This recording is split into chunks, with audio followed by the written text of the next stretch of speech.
Funding for this program has been provided by the Tanzania Forward Foundation, whose mission is to present and preserve the culture, history, and heritage of Tanzania, and advance investments in the arts and natural resources in this economic and social hub of Africa.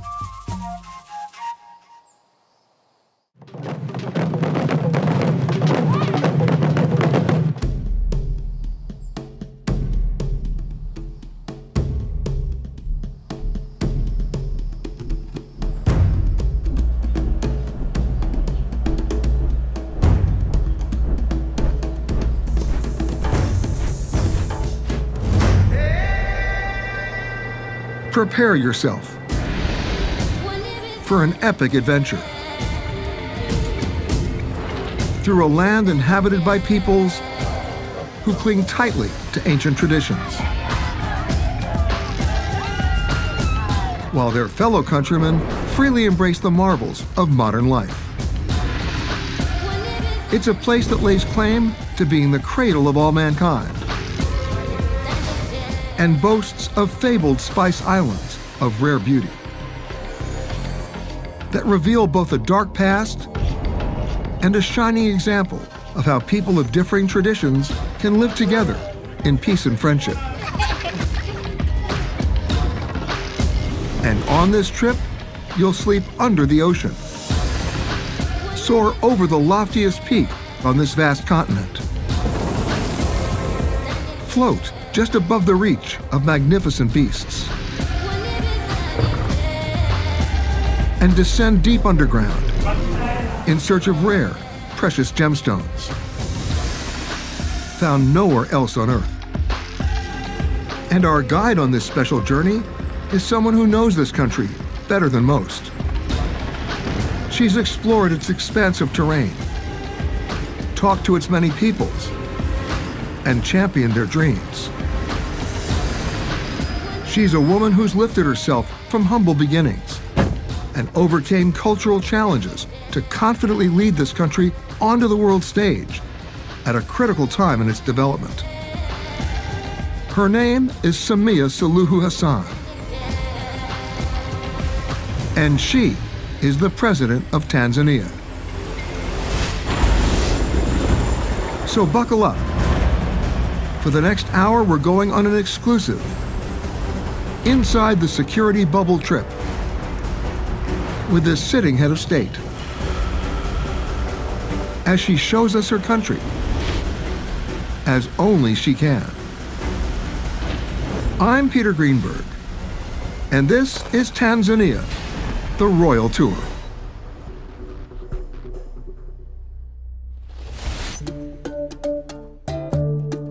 The United Republic of Tanzania sits just south of the equator on the east coast of Africa and is roughly the size of France and Germany combined. The country consists of the mainland territory formerly known as Tanganyika, along with two main tropical islands, Unguja and Pemba, that make up the archipelago of Zanzibar. Tanzania has no shortage of neighbors. Kenya and Uganda to the north, Rwanda, Burundi, and Democratic Republic of Congo to the west, and Zambia, Malawi, and Mozambique to the south. But at the heart of this country of almost 60 million people is its largest city, Dar es Salaam. A number of years ago, when I first visited Dar, as the locals call it, it seemed like a quaint colonial backwater. Today, it's a modern, bustling city on the move, and it's where I begin my tour. The president asked me to meet her at Ikulu, Tanzania's State House.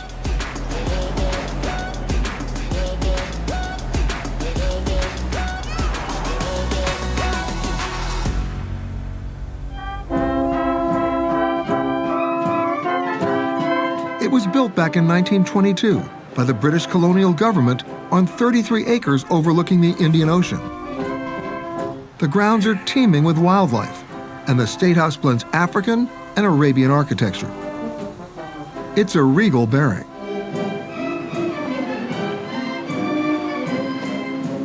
Fungulie. Hi, Peter.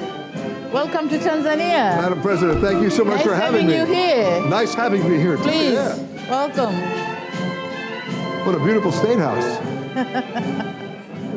I understand it's an accepted cultural practice that most Tanzanians refer to the president as Mama Samia, but I'm still more comfortable calling her. Well, Madam President, first of all, again, thank you for having me to your country. You're welcome. I'm assuming you never expected to be sitting here. You're absolutely right. I never expected that one day I'm going to be a president of this country. President Samia had been chosen by the former president, John Magufuli, to be his running mate. In March 2021, just 5 months after she was sworn in as vice president, President Magufuli unexpectedly died while in office. Then, according to the Constitution, I was next, and I became the president. You are not only next, you're the first woman of color and a Muslim to lead a country. And that's imposed a lot of challenges. Such as? We have 120 tribes, and some of the tribes, they don't believe that women can take a top seat and deliver. As a woman, you have to achieve twice as much as the men do to be recognized. And then men are masculine and they can talk like, "Hi, Peter, I want to do this and that." For women, we can't do that. So there are a lot of challenges, you know. Now she's front and center. She's already embraced an ambitious economic development plan, breaking from the past and asserting a more progressive agenda, promoting women businesses, strengthening healthcare and education, actively opening her country to visitors, and aggressively dealing with the COVID pandemic. When you became president, what's the first thing you did? You had a public demonstration and you got vaccinated. As a president, I had to start it. So my people could believe that, oh, it's okay if I do it. So I was the first one to be vaccinated, and then others followed. Ironically, President Samia came to power as a result of an imported disease threatening her country.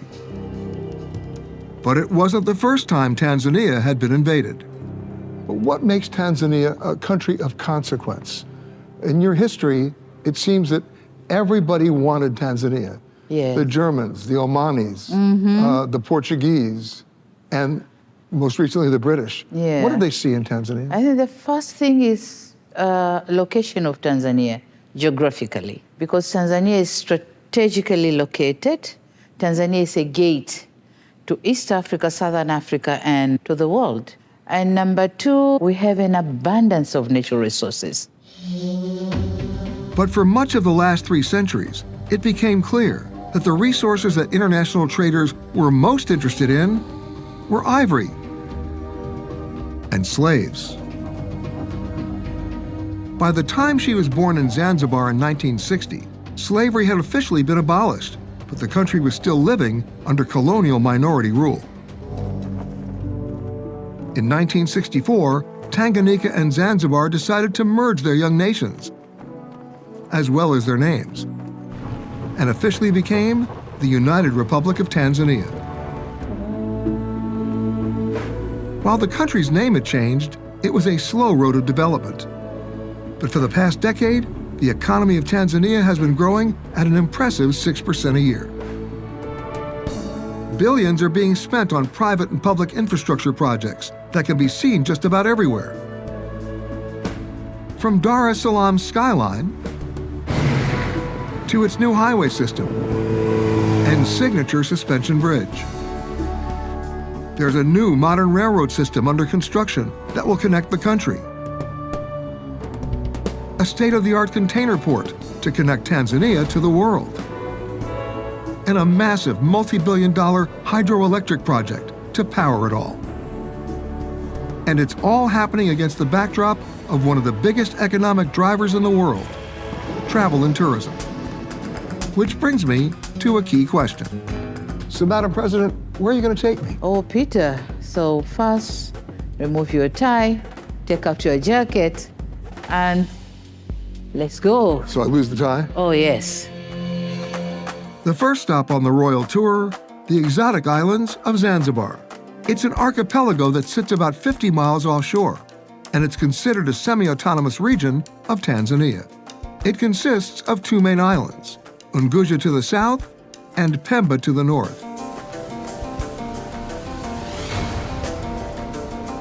The very names connote romance, intrigue, and history. And President Samia is the perfect guide here, because Zanzibar is where she was born. So we set out on foot in a historical quarter of Zanzibar known as Stone Town. Stone Town stands on a small triangular peninsula jutting out into the Indian Ocean. And while it was first settled by the Portuguese in 1560, the place has a decidedly Arabic feel to it, and for good reason. For about 2,000 years, the trade winds regularly brought sailing dhows filled with spices, cloth, and ceramics from throughout the Indian Ocean. But it was the Arabs who dominated trade on the East African coast. They called this place the land of the blacks, or Zanzibar, which became Zanzibar. And it was a fitting name, because the Arab merchants would fill their boats not only with gold and ivory, but also with captured African slaves. And they were doing this 1,000 years before the slave trade even began in the Americas. The Arabs prospered handsomely, and in the 7th century, many then came to settle permanently in Zanzibar.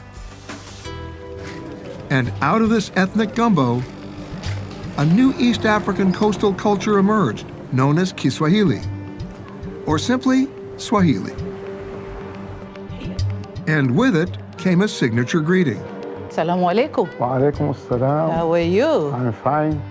Along with a unique blend of architecture. Look at this wonderful door.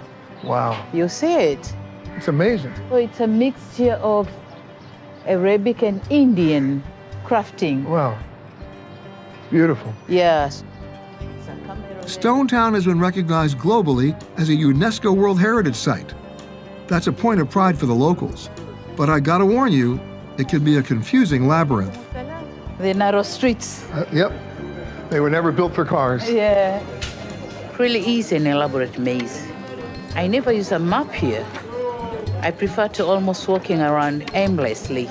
Getting lost here is just part of experience. Hi. Hi, guys. This way. Oh, look at this alley. Wow. But you know, my favorite thing I used to do in Stone Town was just people watching in Joe's Corner, because the history of Zanzibar is literally told through the faces of our many different people here.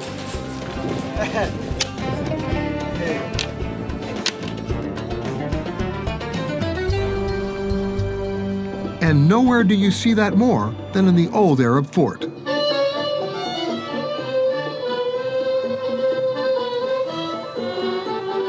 So, Peter, do you hear that music?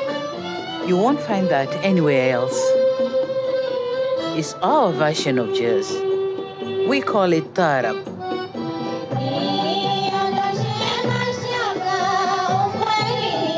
It fuses African, Arabic, and Indian musical influences. And it's always brought all the cultures together here. All the words, right? Oh, yes!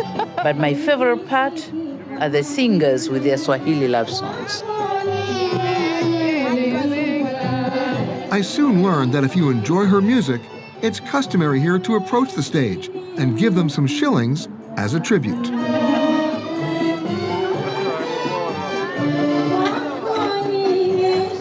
And when the concert's over and darkness starts to fall, another show takes place. Just outside the fort, in what's known as the Forodani, or People's Garden. I like to look out at the sea as the dhows return home and watch the lovers stroll arm in arm along the waterfront. Look at the young boys, Peter. They are showing off their bravery by running and jumping and diving off the seawall into the ocean. It reminds me of my childhood. The next morning, our journey took us through rural villages where life moves at an ancient pace. To where the road ends, at a sleepy fishing village called 𝐓𝐀𝐍𝐻𝐑. It's a place where some things haven't changed in 1,000 years, where art is made from whatever you can find. The children's playground, a beached fishing boat. And the finish line in their foot race is the first splash in the Indian Ocean. And it is near here where the president was brought up in an even simpler world. Samia was one of 14 children in an extended family, and she lived here. It was a very Spartan existence. And it still is. It's also where her morals and values were shaped. This is my first mosque. Hard to believe, but it was originally built in 1107. It's where I learned about Islam from my father and my grandfather. It wasn't political doctrine. It wasn't just a way of life, but it taught me about life. Boys, we were all taught on the human rights. The rights of girls, the rights of boys, how boys should respect girls. Girls, which rights do they have in the Quran?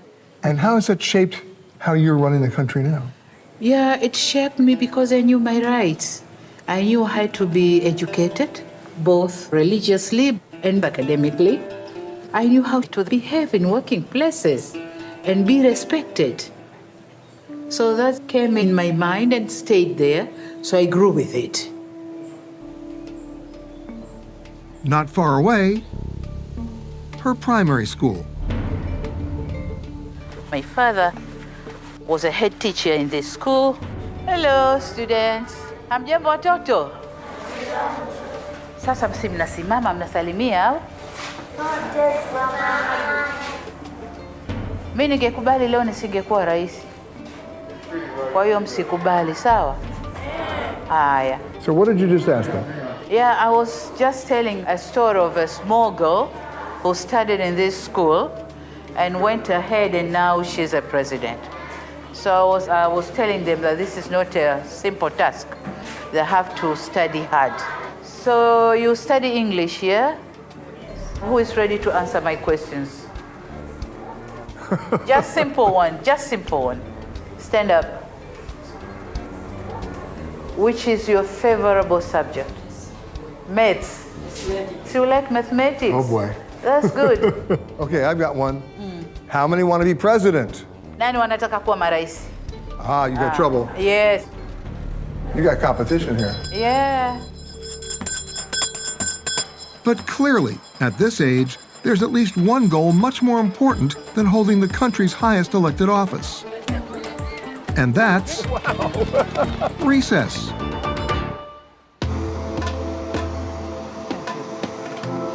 It's just another morning on the red carpet as we get a royal send-off. Our destination? The island of Pemba. Pemba have nice beaches. Yeah. Pemba is so natural. It's green and natural. I can say it's a virgin island. There hasn't been much development. But that's the beauty of it. Oh, yes. Asanteni sana. After we touch down, it's Pemba's turn for that receiving line. And soon, we find ourselves on a pristine beach on the north end of the island. The temperature? Absolutely perfect, but the winds are kicking up. Even the local fishermen seem to be sitting this one out until things calm down a bit. But the president is determined to fish, so we board anyway, with enough security detail for 2 presidents. The captain quickly prepared the boat, and we headed out. Joining us on board is the president of Zanzibar, Hussein Mwinyi, and Mariam, the First Lady. There are actually 2 governments in Tanzania. The president of Tanzania is the commander-in-chief of the armed forces and wields broad federal powers, while the president of Zanzibar is in charge of the affairs here in the islands. But today, no politics, just fishing. So the thing is, you don't catch a lot of fish, but you like to eat a lot of fish. Oh, yes. Oh, yes. So now we have to be patient and wait. Yes. So how much patience and how much waiting? Turns out that when you're with the president, you actually don't have to wait that long. Whoa, whoa. What is Yeah. it? You think you have caught one? I think I got one. Ow, wait. Whoa. Let me see. He doesn't want to play. Whoa. Oh, mine is too heavy. Would you give me a hand? Oh, oh my God. Yeah. It is that. It's heavy. It's bigger. Ooh. The biggest one is mine. The biggest one is for the president. Wahoo, wahoo. I've done it. I caught it. What is it? Yeah, wahoo. Wahoo to you.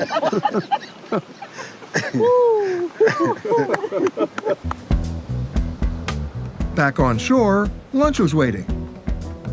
But the president of Zanzibar had something else in mind. Hey, Peter, come here. I have a surprise for you. Where's the surprise? You'll see. Over there. Yeah. You guys coming? No, it's your surprise. So we boarded a small launch and headed out towards something floating in the ocean, just a few hundred meters offshore.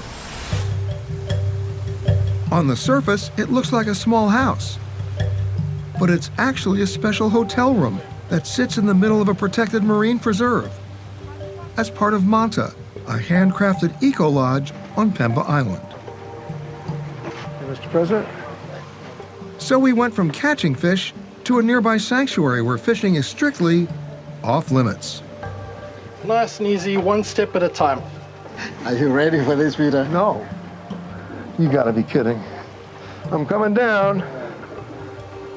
Oh, look at that. That's pretty cool. A lot of fish down here. It's a private island surrounded by coral, a place to submerge yourself in the Indian Ocean, both inside and out. Forgive me for saying this, but I really can't help myself. Here you actually do sleep with the fishes, but it's all part of a sustainable, responsible effort, where a portion of the profits goes directly to help preserve the reef. The intention is to utilize our marine resources in a sustainable way. A good example is these hotels, where they do tourism, but at the same time, they are doing conservation. We caught fish, we saw fish, but we had no time to eat fish. The president says we've got to fly across the Straits of Pemba to a quick and unexpected road trip to an undisclosed location. The president and I rode in the Beast. That's the Lux presidential limousine with body armor and 4-inch bulletproof glass. It comes with the job. But today, we're on a different mission. She says that before we go searching for animals, she has a special kind of safari in mind. Peter, we are going to see a place not many people have seen it. And I have to warn you, it's not a pretty place, but you have to see it. Would you open the door, please?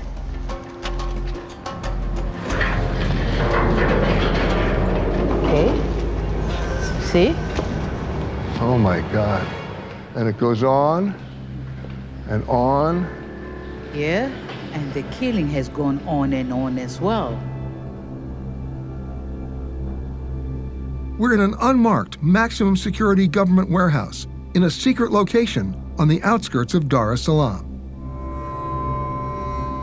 And inside, overwhelming evidence of unspeakable atrocities that have been taking place in this part of the world for centuries. The mass murder of elephants for their ivory tusks. More than 49,000 tusks in here. Wow. And we are continuing confiscating. And you see this huge one. This is huge and heavy. Yeah, Yeah. that was one big elephant. Yes, yes. In fact, this is perhaps the world's largest known collection of raw ivory, most of it confiscated from poachers.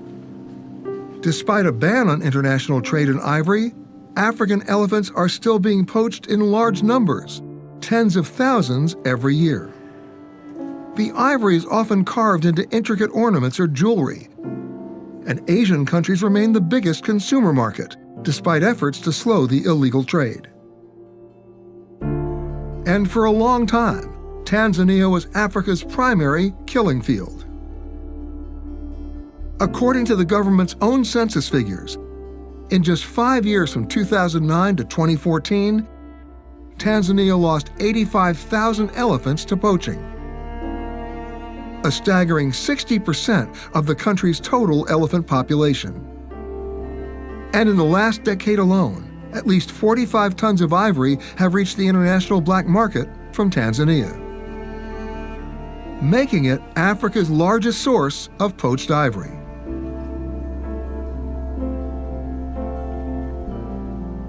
Would you bring that big one and heavy one for weighing, please? How much does it weigh?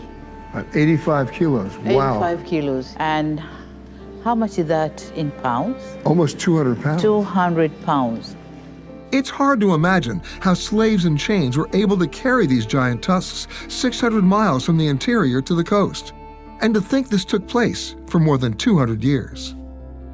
Many of the slaves died from the ordeal, and those who survived were sold, all part of the inhumane culture of racism and commerce. So they killed a very large elephant for 2 of these. Can you imagine? I don't want to imagine. Really sad. So sad. But in the last 6 years, Tanzania has arrested more than 2,300 poachers, leading to a 90% reduction in poaching cases. Look at this, 2021. Yeah, it's still going on. We continue confiscating. Meanwhile, all the ivory sitting idle in this warehouse is now worth in excess of $50 million. But it's not really a tangible asset. Selling this ivory on the open market would only send a wrong message and likely drive demand higher, thus leading to even more poaching. So for now, the ivory remains here in this heavily guarded vault, hopefully sending the right message. Peter, we are in dilemma. You know, we can't sell them. We can't ban them. We are just going to leave them like this to educate the world that these things has to stop. This is elephants' genocide. It really has to stop.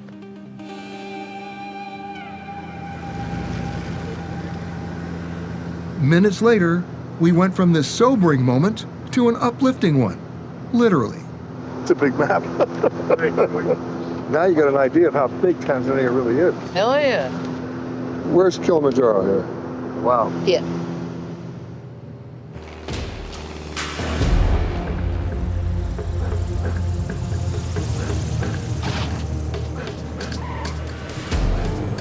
Nice landing. Very nice landing.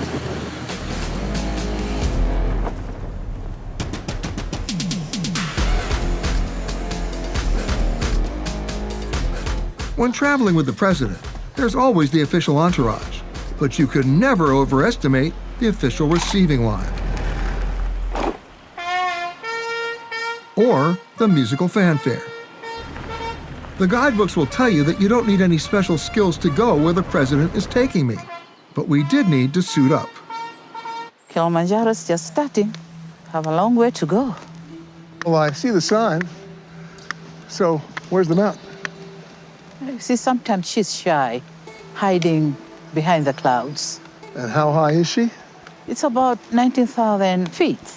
19,000 feet? Yes. How long is it going to take us to get there? Sometimes 8 days for some people. 8 days? Yes. We're going to take 8 days to this? Come on, Peter. You're with the president. I've got a better idea. I hope so.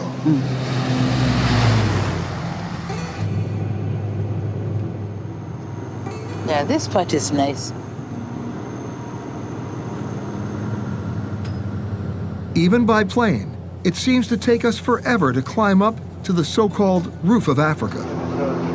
Chins, Peter. Pole, pole. Slowly, slowly. We'll get there.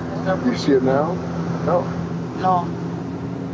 Up there, we're gonna see it. This level is cloudy. You see the other small mountain over here? Yeah. You just see the tip of it. And that's it. The first mountain peak we're able to see is called Mwanza, and it's one of 3 volcanic cones that combine to spew lava and create the larger Mount Kilimanjaro, about 1 million years ago. Oh, there she is. Oh, yeah. Yes. The top. And with that, we finally get our first glimpse of the summit of the legendary Kilimanjaro, the highest point on the entire African continent. She revealed herself. She wasn't shy. Oh, wow. I wish I can touch it. Pop. Pretty close. Yeah. So close. Mount Kilimanjaro is considered dormant, but it still means it could possibly erupt again one day. But don't stress, Peter. It has been about 200,000 years since it has gone off. But you can see the pots here. Yeah. The roots up there. Yep, I can see the Yeah. trails, yeah. Yeah. Each year, about 35,000 people walk those trails in hopes of reaching that summit. And only about half of those who are tempted make it to the top. Oh, can you make it, Peter? Climbing up there. Can you make it? I'm gonna sit right here with you. Look at that crater. Oh, yes. For centuries, the crater was covered with ice and snow year-round. In fact, the very name Kilimanjaro means mountain of whiteness. But since 1936, when Ernest Hemingway wrote The Snows of Kilimanjaro, those snows have been declining. And the glaciers on the mountain seem to be in hasty retreat as well. There is now scientific consensus that Kilimanjaro's glaciers have been rapidly receding for the past century, and that human-induced climate change is largely to blame. Yeah. It's hard to ignore. I can see the effects of the climate change. We can't miss it. At least we got a chance to see it now. The bottom line is, see it while you still can. And we saw it. In fact, we climbed 6,000 feet higher than the people on that summit. Peter, I'm now going to take you from the highest point in Tanzania to perhaps the lowest.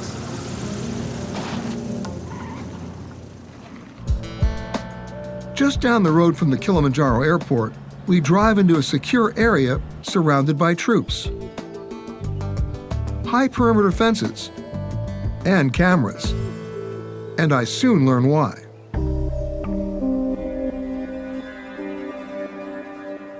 The Tanzanian military is here, protecting an underground treasure found nowhere else on Earth. A precious discovery, much more rare than diamonds.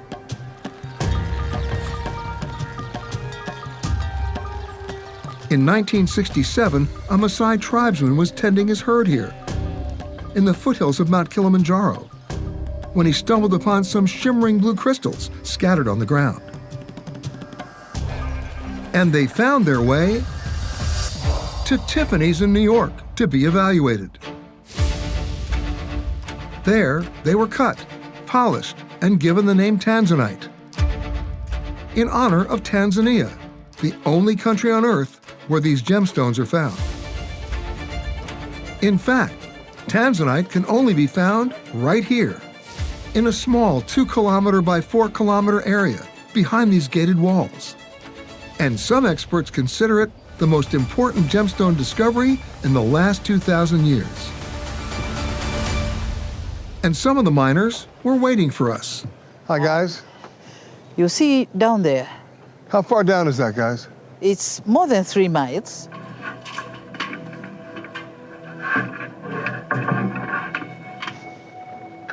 I can feel the heat.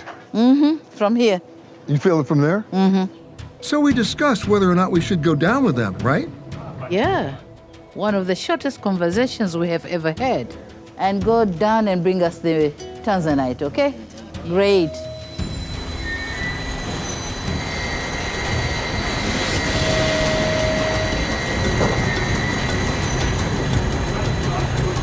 Once down, the drilling team can finally begin boring into the rock face to place dynamite and explode the area in order to reach the Tanzanite veins.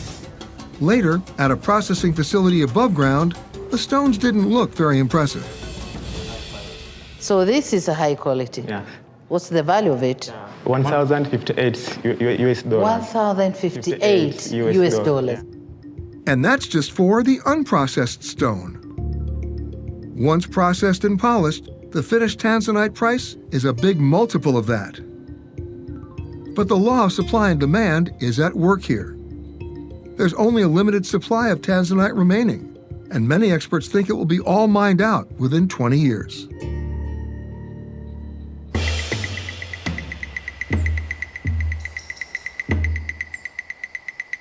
The next morning, we start moving north and into some really lush terrain. On our way to the remains of a massive ancient volcano, the Ngorongoro crater, home to the highest density of predators on Earth. But first, we had to escape another reception line.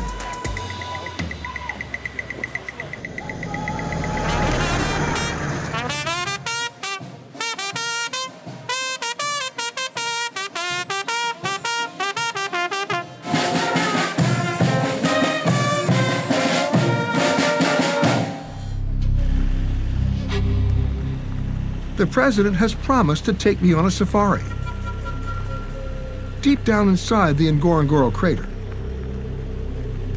In Swahili, the word safari simply means journey. But today, people use it to mean seeing Africa's great wildlife up close. But at the moment, we're not seeing much wildlife, or much of anything for that matter. It's pretty foggy today. It's usually like this. It's going to open up. You sure? Yes, sure. Sure. For sure. Our safari begins driving up through dense highland forests and into the clouds near the top of the crater's rim at an elevation of 7,500 feet. Although this may look like your typical rainforest, it's actually not. It's considered a mist forest. And to remain this green and lush, it depends on clouds frequently moving in to cover the exotic plant life with mist and the occasional drizzle. As we crest the rim of the old volcano and start to make our way down the steep crater wall, we finally descend beneath the clouds and things begin to clear up, just as the president had promised. Peter, from here you can see the lake on the crater floor. What a view. Oh, it gets better. Come on. As we snaked our way down towards the crater floor on this narrow road, we're suddenly greeted by some of Ngorongoro's animal ambassadors. A troop of baboons. Can I make it? You're gonna do it.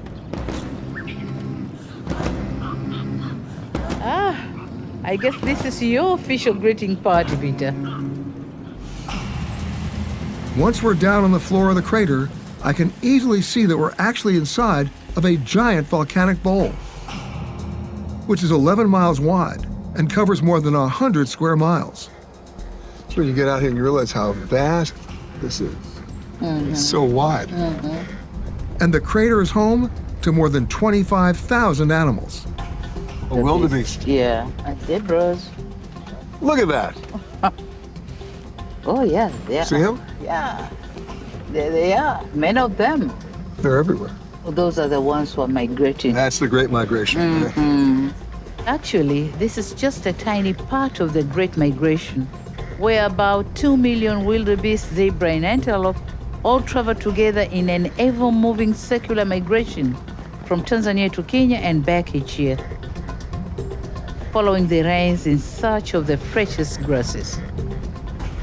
The reason they migrate together is, well, there is obviously safety in numbers when trying to elude predators.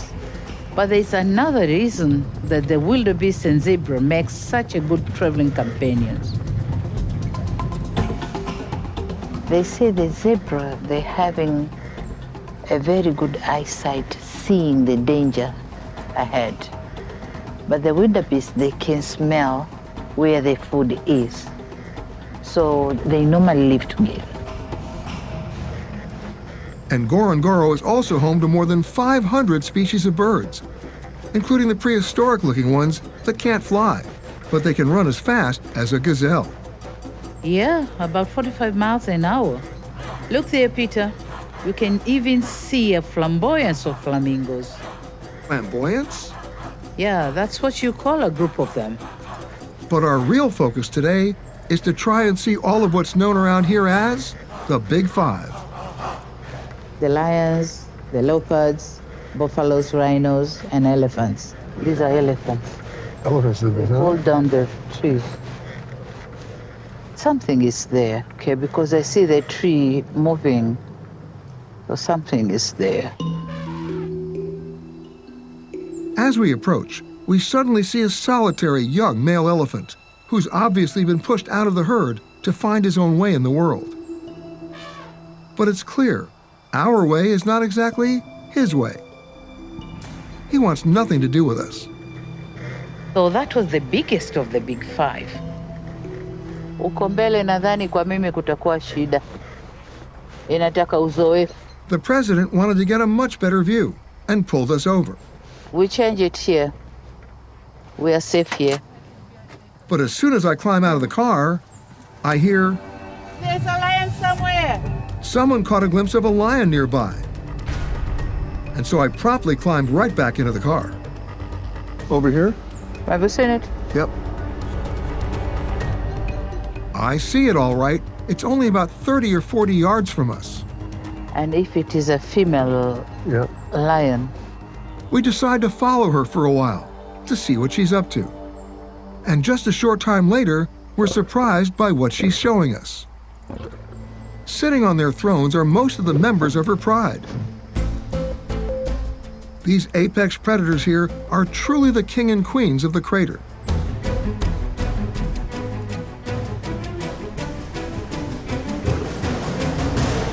gazelles are eating grasses. Then they come here for salt, and they make their meat be palatable. And that's why the lions eat them. So basically the lions are sitting around waiting for a touch of salt. Mm-hmm. This is the appetizer. What do we have over there? Is that buffalo over there? Yeah. So do all those buffalo know that these guys are here? Yeah. But even the lions, they're asking themselves if they should go there. Because the buffaloes are so many, and they are going to fight them. So we just need to see the rhino and the leopard. Yeah, but what do we end up seeing next instead? Pigs. You mean the warthog? Yeah, warthogs. That's my favorite animal. You know why? Because nobody likes them. I like them. But they have bad face. Ugly. I know. Nobody. I like them. Ugly face. The president just called you ugly. And you're not one of the big five either. But this guy is. Wow. That's one big rhino. Mm-hmm. Peter, that's the fourth one. Seeing a black rhinoceros in the wild is almost like seeing a dinosaur. In 1970, there was an estimated 65,000 black rhinos in sub-Saharan Africa alone. Today, there are only about 5,000 left. They're on the critically endangered list. And the biggest threat remains: poaching. We finally got out of the Jeep and walked over to what looked like a small, quiet pond. Peter, look there. I want to show you what is known as a bloat of hippos. Float? Do they float? No, but they are the most dangerous animal in Africa. They kill about 3,000 people each year. Then why are we standing here? Because they stay there in the water during the day and only sneak out at night to eat grasses near the riverbank. But be aware, Peter, they are quite aggressive and can charge and crush you with their powerful jaws. And that's when you don't want to be around here. No, not at all. What time do you have? Let's leave. It's time to leave. Yeah, it's time to leave. As we move beyond the crater, we suddenly encounter the tallest mammals on Earth, the Maasai giraffe, native only to southern Kenya and Tanzania. And then, suddenly, I caught sight of one of the most elusive creatures in Africa, the leopard.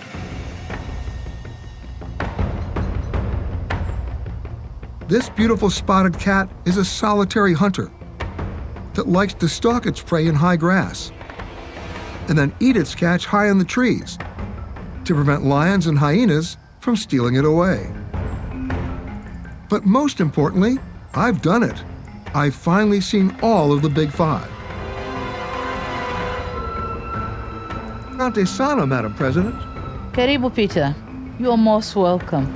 But you better rest up tonight because tomorrow is going to be busy.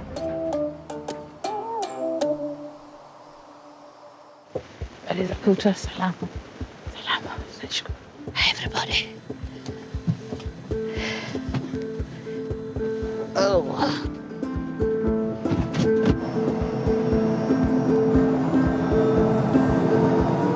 Ready to go? Ready to go. Yes.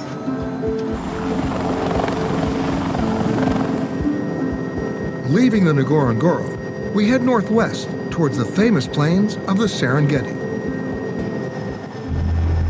All those round things down there are the Maasai bomas, which are small villages. And the Maasai are a semi-nomadic tribe who live off the land and their livestock. The Maasai are one of the newest survivors in Tanzania. They migrated here from the Nile Valley in the 1700s. At low altitude, it was fascinating to see these primitive tribes still holding on to their traditional values. But at higher altitude, a different perspective. It was fascinating to see how many villages there were. Over the years, the Tanzanian government has tried to persuade the Maasai to become traditional farmers or ranchers. But they've persisted in clinging to their ancient ways. And yet they may not have a choice now and need to find other ways to support their families. These families can be quite large as well. Since a Maasai man can have multiple wives, and since his wealth is partly measured by how many children he has, it's not uncommon for a man to have 18 to 20, and want even more. Yeah, that's true. Some have now opened their villages to visitors, like us. We hit the ground walking, and soon we were welcomed, met with a special greeting, a tribal song.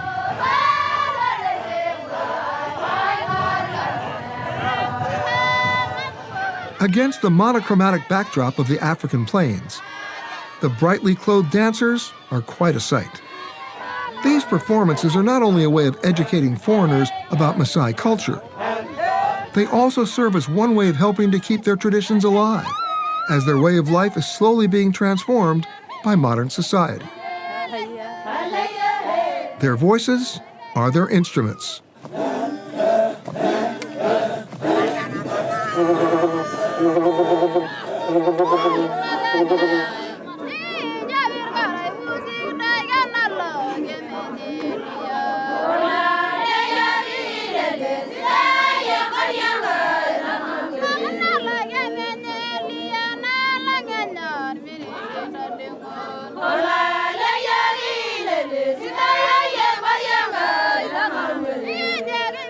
Most of the Maasai dances are pretty simple and consist of a lot of bending, with the feet moving slowly. But just wait until the jumping dance begins, Peter. The Maasai word for it is adumu, and is a dance performed by the young warriors.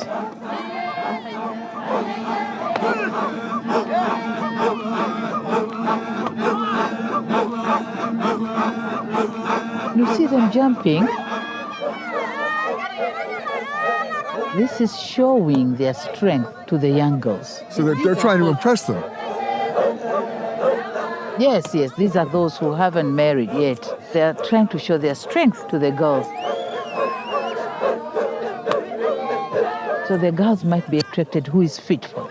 And if I jump high enough, I get the girl? Oh, yes, you get one of them. Oh, yes. Like this? Okay, Peter, go and do with him. Show them how you can do it. The girls are looking at you. And so I jumped. And then I jumped again. That's great, Peter. Alas, no takers. I think you're qualified. You did it, Peter. Great. My final stop, I was delivered to the fire end of a hot air balloon. The president had set up a surprise for me, an amazing way to experience the Serengeti, solo. And before I knew it, we rose above the ground for a completely different perspective. Floating above the Serengeti is like peering off into eternity. In fact, the name comes from a Maasai word, the place where the land runs on forever. The national park itself has been designated as a World Heritage Site and is probably the world's most famous game reserve. This is the way to start your day in Serengeti. I agree.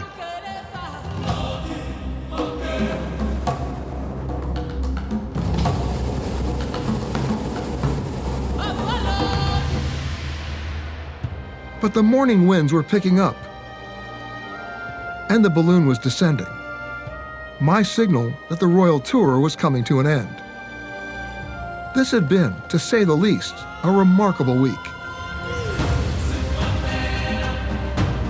In just 7 days, we had seen history very much alive in Zanzibar, fished in the Indian Ocean, Whoa! learned the dark side of humanity, as well as the hope and promise of a country. Soared over Kilimanjaro, seen precious jewels, and then the real jewels, the Big Five, as well as the challenges still facing them, and the tribes that still continue their old traditions. Then drifted over the expanse of the crater and the never-ending majesty and fragility of the Serengeti.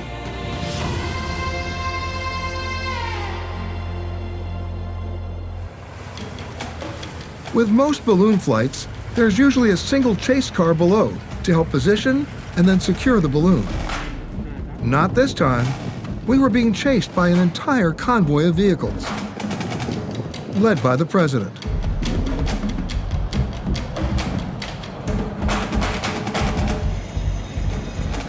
And judging from my previous balloon experiences, it was a pretty gentle landing.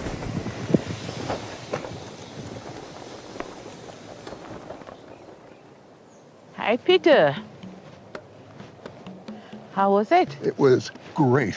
Really? What an amazing way to end this trip. Oh, yeah. I think this is beginning of beautiful friendship. I've seen that movie. Yeah, me too.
Tanzania The Royal Tour is available on Amazon Prime Video. Offer made by PBS Distribution. Funding for this program has been provided by the Tanzania Forward Foundation, whose mission is to present and preserve the culture, history, and heritage of Tanzania, and advance investments in the arts and natural resources in this economic and social hub of Africa.